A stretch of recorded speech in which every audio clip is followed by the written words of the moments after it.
Hey, what's up, everybody? This is DJ Keo for thebestymusic.com. So, yeah, we're going to have a talk, all right? Pull up your big boy pants up and, let's have gather around the campfire, damn it. Let's have a talk. For the last maybe 2-3 weeks, I just keep seeing posts after posts on Facebook, Twitter about real DJs. And you know what? I think somebody needs to actually sit down and hash this sucker out. So let's do that now. Whew. All right. Thanks everybody for joining in and listening. This is gonna be an off the cuff rant. I may curse. I don't know yet.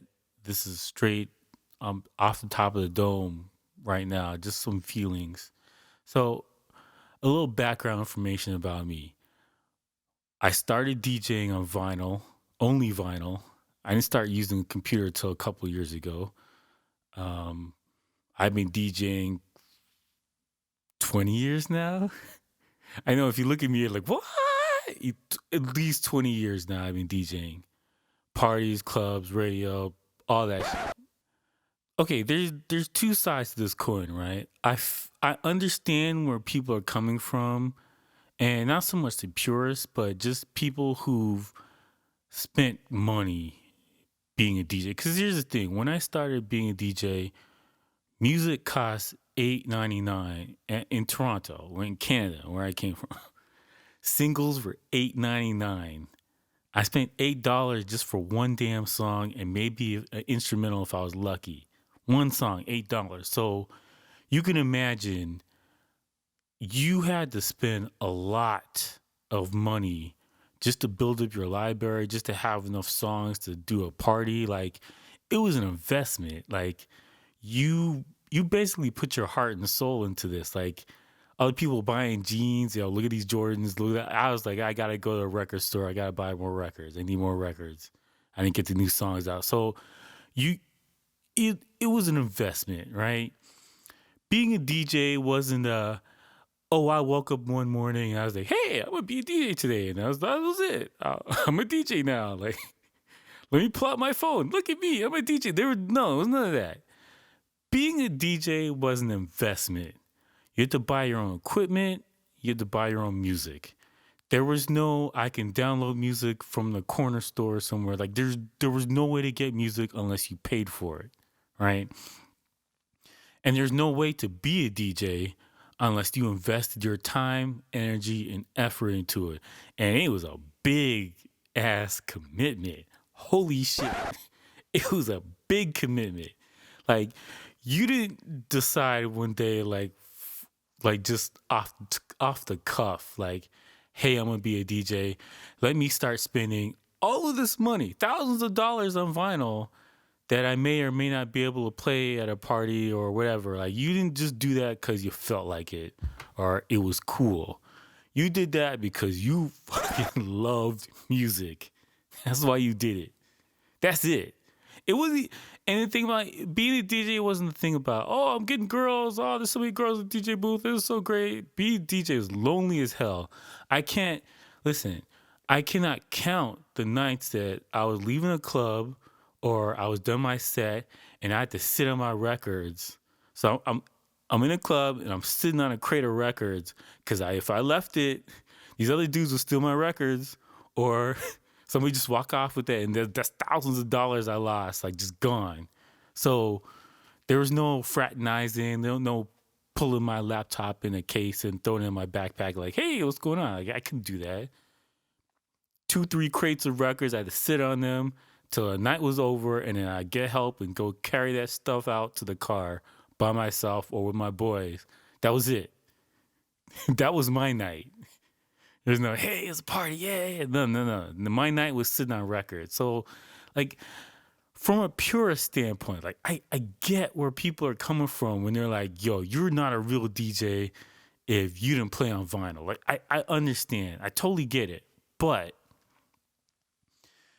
we're in a different decade, and how people play music is completely different today than how it was when I got started. Um, iTunes wasn't available. 99 cents for a song is a huge departure from 8.99 a song. I spent $40 on a Wu-Tang Forever record. $40 for vinyl. $40 for the one album. Just on a whim, I was like, you know what? I'm gonna need Wu-Tang. I'm probably gonna need this, and it was probably the best way to get all the songs I can get in one set. Yo, $40 an album. That's where I'm coming from. So people are like, oh my god, music's so expensive. Fuck out of here. Fuck out of here. And equipment. You you had to practice on the best 1200s. That's it. There was nothing else to use. Nobody else used anything else. If you didn't learn on them, you weren't like the argument of you weren't a real DJ if you weren't using blank. That's been going on forever. Forever. That hasn't changed. And you know, 10 years from now when we start looking at holograms or whatever the hell we're doing the Jetsons, like that argument, oh, you weren't a real DJ because you weren't using a controller with your hands. You're doing all your stuff with voice now, your arms or whatever. Like that's going to happen. That's going to happen. I think the real argument between you're not a real DJ and you're a fake DJ comes down to actual commitment and how much you put into your craft. Now, when I say commitment, I'm not talking about, well, I just download this playlist from iTunes and I'm a real DJ. I mean, like, how long are you going to be a real DJ? Are you going to quit tomorrow? Are you going to be over this whole thing next week when, you want to hang out with your friends, but you want to stay in the DJ booth? You want to go party and dance with the girls? Like, what's your commitment level? Like that, to me, that's the answer that defines if you're a real DJ or not.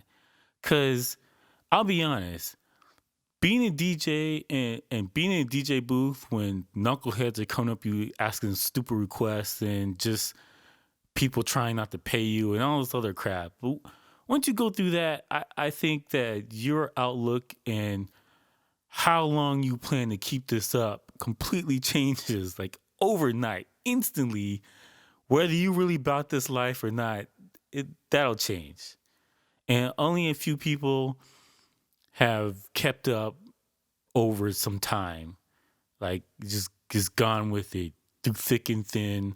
All the changes in the industry, all the changes with the equipment, how any knucklehead can just grab his grandfather's laptop and be a DJ today. Like the person who sticks through all that, I think, is the definition of a real DJ. Now, there's a whole bunch of other crap that goes into this too, because you got to talk about, okay, for me personally, I'm not a DMC. I said it before, I'm not a DMC DJ. My scratching is mediocre to basic at best. I can do slight doubles, so I'm okay with that. But I'm not sitting there doing tricks and scratching with my elbows and all that crap. Like I can't do that. And I respect it, and that's just not my forte. My forte is figuring out, okay, there's 100 people here. How can I make everybody here dance? I'm good at that. That's what I'm good at. Blending, mixing songs together, I'm a beast at that. I'm nice mixing songs. I don't even use mixed in key. Like, I just hear this does not sound good together, and I know this because I have ears, and so should you. I don't. The problem with you're a real DJ, and I'm on a rant right now, so just bear with me. But the problem with the real DJ is that, especially today, there's so many crutches that people have today, and I don't look at it as a negative thing of, oh, you guys are worthless because now you got these crutches and you can I can visually see how to mix. I got beat markers. I have cue points. I have stuff to tell me if it's in key or not. I have, like, there's a lot of people that didn't have these things, and I don't use it as sync and all this crap. I don't look down upon people who use it because how people DJ is different. Everybody has their way to DJ.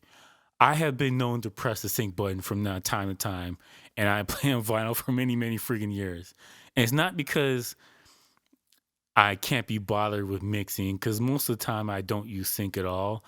But if I'm mixing 3, 4 songs together, I'm I'm just not gonna sit down and try and blend all four of them together. I can.